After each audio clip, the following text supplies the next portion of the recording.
All right, for this project, you will need a pair of gloves. These are rubber, insulated.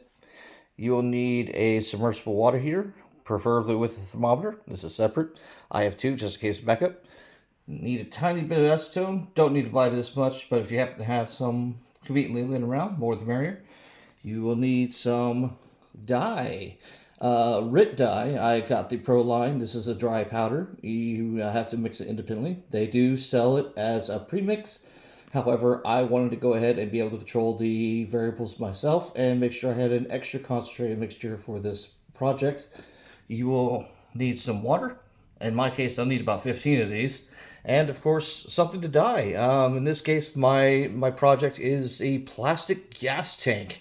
This is going to be for my DR650. I'm going to go ahead and, as you can probably guess from the package here, dye it yellow. I've seen these plastics being dyed different colors, usually darker colors, so I'm curious to see how it looks, and I'm eager to get started. So this is the pan I'm going to go ahead and put my dye in. It's a 15 or 17 gallon can. Don't use rubber because it might, we're using a submersible heater, or you might be using a heat plate. It's too volatile, dangerous for that.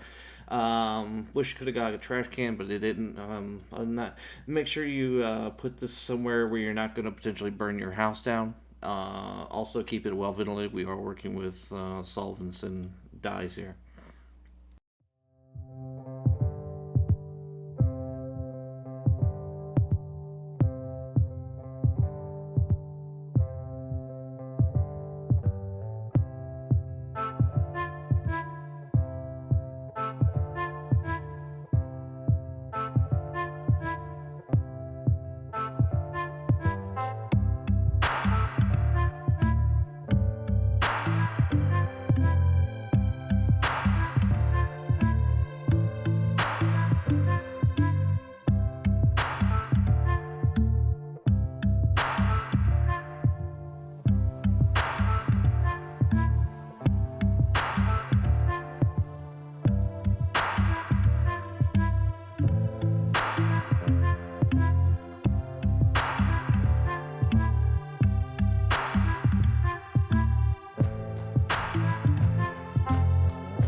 Here we are, about 36 hours later. I decided to go ahead and do an extra 12 hours just to be on the safe side, make sure I soaked up as much dye as I can. And I just pulled this out, rinsed it all off with fresh clean water, got rid of all the excess dye, and made sure that nothing was kind of hanging around. You can kind of see that there's a bit of a ring where things have kind of soaked around, but overall, it is a very, very yellow gas tank, and I'm pretty happy with that.